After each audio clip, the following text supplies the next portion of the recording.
मुझे दुख और तकलीफ इस बात की है कि मैं अगर हिसार में आऊं और आपसे ये कहूं कि मुझे हिसार के किसी म्युनिसिपल स्कूल में चपरासी बना दो, तो आप कहोगे राजीव भाई आपकी क्वालिफिकेशन क्या है, और मैं कहूं मेरी कोई क्वालिफिकेशन नहीं है, तो आप मुझे म्युनिसिपल स्कूल का चपरासी भी नहीं बनाओगे। और कल को मैं हरियाणा का चीफ मिनिस्टर बन के आ गया, तब क्या करोगे? उसी जीरो क्वालिफिकेशन पर मैं हरियाणा का अगर चीफ मिनिस्टर बनकर आया तो आप मेरे गले को मालाओं से लाद दोगे और जिंदाबाद इतनी करोगे तो सारा शहर बहरा हो जाए। ये विडंबना है हमारे देश की। जिस व्यक्ति को मिनिमम क्वालिफिकेशन के आधार पर किसी स्कूल का चपरासी नहीं बनाया जा सकता, वो व्यक्ति मुख्यमंत्री हो सकता है, राज्यपाल हो सकता है, प्रधानमंत्री हो सकता है, राष्ट्रपति हो सकता है। विडंबना इस देश की पता है क्या है? जिस व्यक्ति ने जिंदगी में कभी खेत में हल नहीं जोता वो कृषि मंत्री। सालों साल इस देश में शिक्षा मंत्री ऐसे लोग रहे जो कभी स्कूल नहीं गए पढ़ने के लिए। मैं बस नाम नहीं ले रहा हूं, बाकी आपको सब पता है। इस देश में एक व्यक्ति ने जिंदगी में कभी चाय की दुकान नहीं चलाई, वो देश का वर्षों वर्षों वाणिज्य मंत्री रहा जिसने दुकान नहीं चलाई कभी।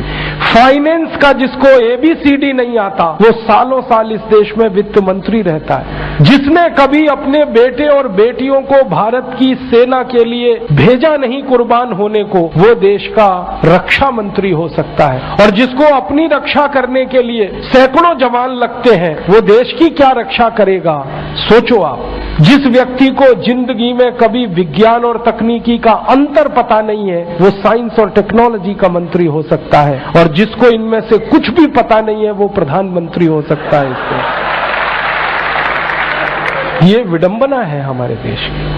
अज्ञानी व्यक्ति ज्ञानियों पर शासन कर सकता है, और हमारे शास्त्रों में कहा गया है, वेदों में कहा गया है कि अज्ञानी व्यक्ति जब ज्ञानियों पर शासन करे तो समझ लेना देश और समाज का बंटाधार ही होना है। हमारे देश में यही हो रहा है। हर अज्ञानी ऐरा गहरा नत्थू खैरा जो किसी नेता की चप्पलें उठाता था, जो किसी के जूतों में पॉलिश करता था, जिसने कभी किसी नेता के घर में रोटियां बना के खिलाई, वो राष्ट्रपति पद तक लोग पहुंचे हैं। ऐसी स्थिति हमारे देश में। उनकी क्वालिफिकेशन ही एक है कि कभी किसी बड़े नेता के रसोई में रोटियां बना के खिलाई तो राष्ट्रपति हो जाओ भैया। ऐसी बंदर बांट मची है इस देश में। और ये उस देश में जिसकी आजादी के लिए 7,32,000 लोग कुर्बान हुए हैं, उस देश में। मुझे बहुत दुख होता है, तकलीफ होती है। अभी एक सच्ची घटना मेरे साथ घटित हुई। मैं एक दिन कानपुर गया था, तो कानपुर के रेलवे स्टेशन पे उतरा। उतरने के बाद शहर में बाहर आने के लिए नीचे पुल पर से उतर के आया तो एक छोटी सी चाय की दुकान थी। उस पर एक बेटी और एक माँ और एक छोटा सा बेटा आपस में बात कर रहे थे। वो क्या बात कर रहे थे? वो कह रहे थे माँ हम गरीब क्यों हैं? तो कान में मेरे शब्द पड़ गए। मैंने कहा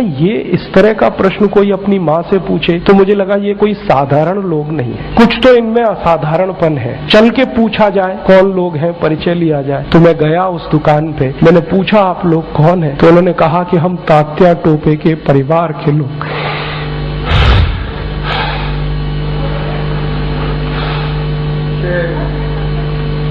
हमारे देश में तात्या टोपे के परिवार के लोगों को चाय बेचनी पड़ी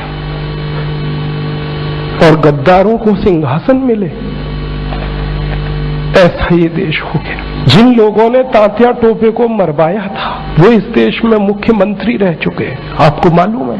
और एक एक राज्य के नहीं, 2-2 राज्य के मुख्यमंत्री रह चुके हैं। तात्या टोपे का गुप्त पता जिन गद्दारों ने अंग्रेजों को बताया था, उस खानदान के कई लोग इस देश में मंत्री रह चुके हैं। झांसी की रानी लक्ष्मीबाई को जिन्होंने मरवाया था वो इस देश में मंत्री रह चुके हैं। और तात्या टोपे जिन्होंने जवानी लगा दी देश के लिए, उनके परिवार के लोग चाय बेच रहे हैं। ये देश है और ये अब बर्दाश्त नहीं होता, और ये बर्दाश्त होना भी नहीं चाहिए किसी को।